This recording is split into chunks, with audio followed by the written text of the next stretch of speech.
Tonight's story sounds like a movie, a regular guy, a dangerous crew, a girl he was never supposed to fall for. But this isn't fiction. This really happened.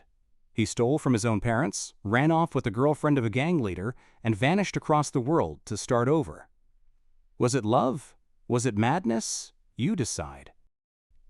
I stole from my parents and ran off with a gang leader's girlfriend. We started a new life in Europe. I wasn't some rebel kid. No dark past. No jail time. No tattoos with meaning. I was just a regular guy from a regular house in a regular suburb, where the most exciting thing that ever happened was when a neighbor painted their house neon green and the whole street lost its mind.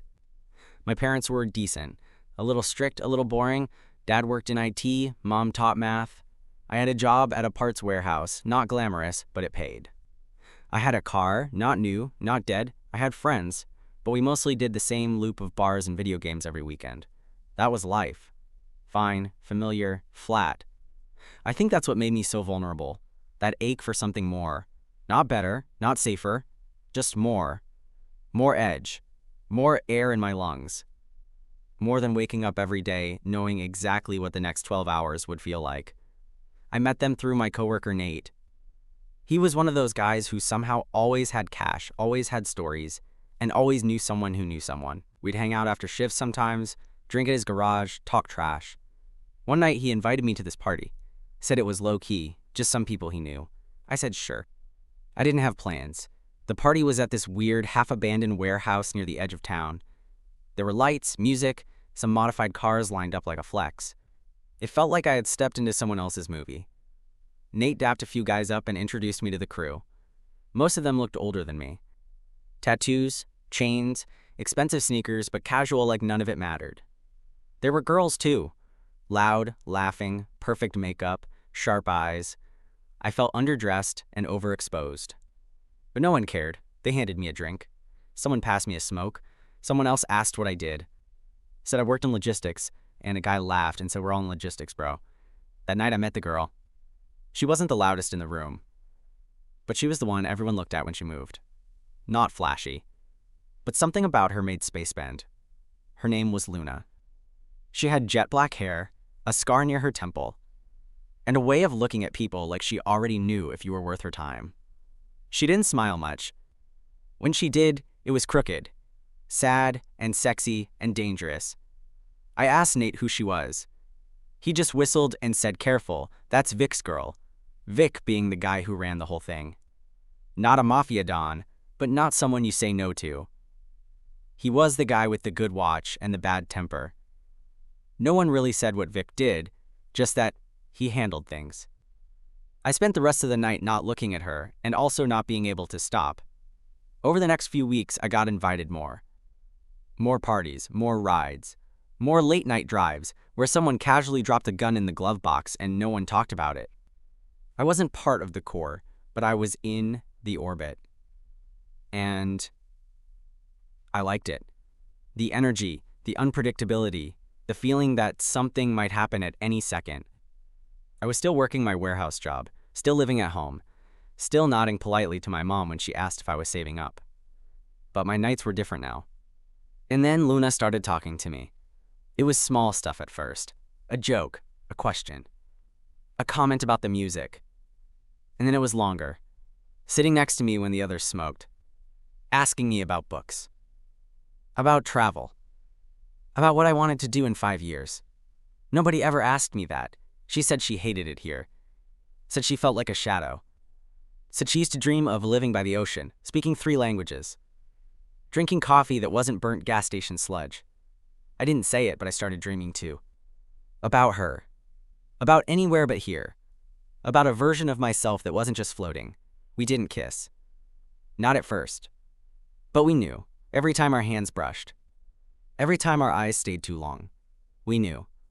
And we also knew what it meant if Vic ever found out. So we lied. We snuck out.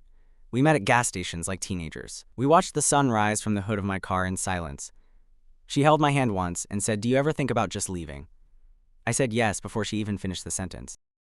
She kissed me behind a closed garage door the night before everything changed. It wasn't careful. It wasn't polite. It was desperate. 2 people trying to pull air from each other's lungs. I still remember the smell of her hair, The sound of distant bass, the way her hands gripped my jacket like if she let go we'd both vanish. After that, there was no going back. Not in our heads, not in our hearts. We didn't talk about Vic much. We didn't have to. His presence hung over everything like a storm you try to pretend isn't coming. But we knew. Luna told me he never hit her. Not directly, but she described the way he'd grab her arm too hard, how he'd smile at her in front of people, then not speak for 3 days, how he'd remind her, over and over, that she was lucky, that he could replace her in a second, that he made her, that she owed him. I told her she didn't owe him a damn thing. And she looked at me like, maybe, just maybe, she believed it. I started thinking about leaving, really leaving. Not just in my head, not just in late-night fantasy. I opened a map one night on my phone and just scrolled. I looked at countries I could barely pronounce. I searched how much rent was in Portugal, Bulgaria, Croatia, somewhere far, somewhere warm, somewhere cheap. Luna didn't laugh when I told her. She said if we're gonna do it, we can't half-ass it. She meant no contact, no friends, no slow goodbye, just go. I asked her if she was ready to disappear. She said I already disappeared a long time ago. The hardest part wasn't planning the escape. It was the betrayal. I didn't want to be a thief, but I didn't have savings. No backup fund. My job paid just enough to get by. I sold my car first, quick and clean. Then my gaming setup. Then my watch, my guitar, a chain my mom gave me at graduation. It still wasn't enough. The flight, the deposit, the living costs to get us through the first 2 months, it added up. I stared at my parents' safe for 3 nights before I did it. I knew the code. They trusted me.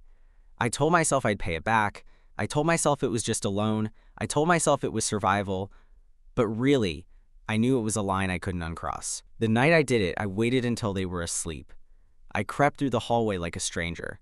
My heart pounded so loud I thought the floor would shake. I opened the safe, hands shaking, mouth dry. I took $6,000 in cash. I left everything else. The next morning, I told them I was staying at Nate's for a few days. Needed space. Wanted to clear my head. My mom hugged me, told me to call if I needed anything. I couldn't look her in the eyes. That same day, I bought the ticket. Left that night with a backpack, a burner phone, and a USB with every document I thought I might need. I landed in Lisbon 12 hours later. I had never been out of the country. The air smelled like salt and old bricks and something electric I couldn't name. I rented the cheapest place I could find, a tiny flat with stained tiles and a broken lamp, but it had Wi-Fi and a lock on the door. The first 3 nights I didn't sleep. I jumped every time I heard footsteps in the hallway. I kept thinking someone would knock, that someone would know, that Vic's people would find me. But no one came. No one texted. No one followed. I created a new email, sent Luna a single sentence. I'm here. She responded a day later. I need 3 days. On the 4th night, I wired her the money. On the 5th, she secretly bought a ticket. On the 7th, I stood at arrivals, palms sweating, heart in my throat, half convinced she wouldn't come. Then I saw her. 1 bag, no makeup. Hoodie pulled low. She smiled when she saw me, and it wasn't crooked this time. It was full, real, alive. I don't remember what I said. I think I just held her and whispered, "We made it." We walked out of that airport hand in hand, like ghosts stepping into sunlight for the first time. We didn't talk much on the ride home, just held each other like the silence was safer than the world we'd left behind. That night, in a room with 1 mattress, 1 light bulb, and no curtains, we lay on the floor and listened to the city breathe. For the first time in years, we weren't afraid. Not yet. Not fully. But we were free, and that was enough. The first few weeks were a blur, but not in a bad way. When Luna landed and walked out of that airport, it felt like the beginning of something real, not a movie, not a fantasy. Just the first page of a life we actually got to write ourselves. We didn't stay in that first place for long. A week, maybe 2. It was too small, too dark, and honestly, we wanted a clean start. We found a new place, a modest 1-bedroom apartment on the edge of the city, in a quiet neighborhood filled with bakeries, street cats, and the smell of grilled sardines in the evenings. It wasn't luxury, but it was safe, private, and ours. We split the rent. Bought what we needed, nothing more. And slowly, it started to feel like home. Luna had all her documents in order. A valid passport, no red flags. We knew we had 90 days on the tourist visa, and we agreed early on, no overstaying. We weren't going to gamble with deportation or fake stories. We went to a language center together, one that offered a certified full-time Portuguese course for foreign residents. If we enrolled and committed to the schedule, it qualified us for a student visa that would legally extend our stay. The tuition wasn't cheap, but it wasn't impossible either. We dipped into our savings, signed the forms, and started classes the next Monday. Monday to Friday, 4 hours a day, full immersion. It was harder than I expected. The grammar, the pronunciation, the paperwork, but Luna soaked it up like it was her second language already. She made friends quickly too. A Ukrainian girl, a Brazilian guy, a French woman who taught yoga on weekends. They welcomed us without questions, and I started to realize that nobody here really cared where we came from. Everyone was running from something, or towards something. The visas were processed a few weeks later. We picked them up at the immigration office, nervous as hell, holding hands. When they stamped our passports and gave us the residence cards, I wanted to cry. Not from fear this time, from relief. We were in. We could breathe. We didn't have to look over our shoulders anymore. Now came the next part. Work. I picked up a job bussing tables at a CAF near the school. Not glamorous, but honest. The boss was strict but fair, paid me weekly, and let me eat whatever was left at the end of the shift. Luna started freelancing with her old skill set, hairstyling, nails, light makeup. She put up ads in local expat groups, built an Instagram, and within 2 weeks had 3 regular clients. She started bringing in more money than me. I wasn't even mad. I was proud as hell. We got into a rhythm. Wake up. Class. Work. Home. Dinner. Sleep. No parties. No noise. Just 2 people figuring it out one day at a time. We shared everything. Groceries, chores, stress, silence. I never once regretted leaving, but that didn't mean I forgot. One afternoon, I was alone, scrolling through my old inbox, and I saw her name. My mom's. I stared at the screen for 10 minutes before typing anything. Then I just wrote, "I'm alive. I'm safe. I'm sorry. I will explain everything in time. I love you." I hesitated. Then I hit send. She didn't reply that day, or the next, but I knew she saw it, and for now, that was enough. The weeks turned into months. I stopped counting after 90 days, not because I forgot where it came from, but because life finally stopped feeling like something borrowed. The mornings weren't filled with panic anymore. I woke up next to Luna, walked to class with a coffee in hand, and sometimes even forgot that we used to live like fugitives. Our apartment slowly filled up with little things. A fruit bowl, a rug, a secondhand speaker. Luna painted a canvas and hung it crooked above the couch. I bought a mocha pot and learned how to not burn the coffee. They were small details, but they meant something. They meant roots. Real ones. The language got easier. Portuguese stopped sounding like static and started making sense. I could ask for directions, handle bills, even joke with the older lady who worked at the bakery downstairs. The first time I understood a joke on local TV without subtitles, I laughed out loud. Luna clapped like I won the lottery. We both worked. We paid taxes. We stayed legal. And it felt good. Clean. The kind of clean you only appreciate after getting dirty. She picked up more clients. Some of them became friends. I got promoted to server. Then assistant manager. It paid better. It felt like I was building something. Something real. We talked about staying. Not for a year. For good. I said it first. She said it back. We didn't say forever. But we said long enough. The past didn't go away. But it stopped chasing us. Until one afternoon, I came home from work, checked my inbox, and there it was. A message. From my dad. It just said, "We're glad you're safe. That's all that matters. When you're ready, we'll be here." I stared at it for 15 minutes. My chest felt too tight. My throat, dry. I didn't cry. Not right away. Just sat there on the edge of the bed while Luna folded laundry and pretended not to watch me. Then she put the clothes down, came over, and sat beside me in silence. I handed her the phone. She read it and said, "Softly, see?" I nodded, not because I believed everything was fixed, but because something, maybe, was beginning to heal. I didn't write back right away. I wasn't ready.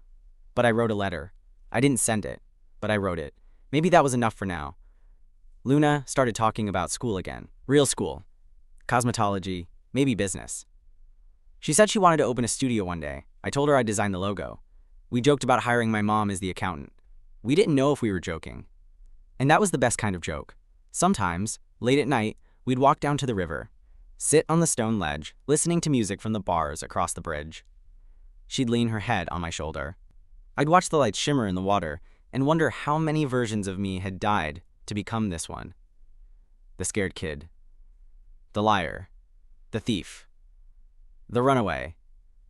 The man who left. The man who built something from the pieces. I don't regret what I did. I regret who I hurt. I regret how I left. But not the choice. Because choosing her was choosing myself. And for the first time in my life, I know who I am. Not a ghost. Not a background character in someone else's plan. I'm just a man who made a mess, then cleaned it up with his bare hands. I'm not a hero. I'm not proud. But I'm free. And sometimes, that's enough. One night, I sat down and wrote this story. I don't know why. Maybe for someone who needs to know it's possible. That you can mess up, disappear, break your own heart, and still come out the other side standing. Maybe for the kid I used to be, wondering if the world was bigger than his hometown. It is. It always was. You just have to be willing to burn the map. And walk. Together, if you're lucky. Alone, if you have to. The world doesn't wait. But sometimes, if you run fast enough, it opens the door. Just wide enough to let you in. So, was he brave or just reckless? Did he do the right thing or just burn bridges he'll never be able to rebuild? I'll let you be the judge. Drop a like if this story kept you listening, and subscribe for more crazy true-life confessions. And tell me in the comments, would you risk everything for love, even if it meant becoming the villain in someone else's story?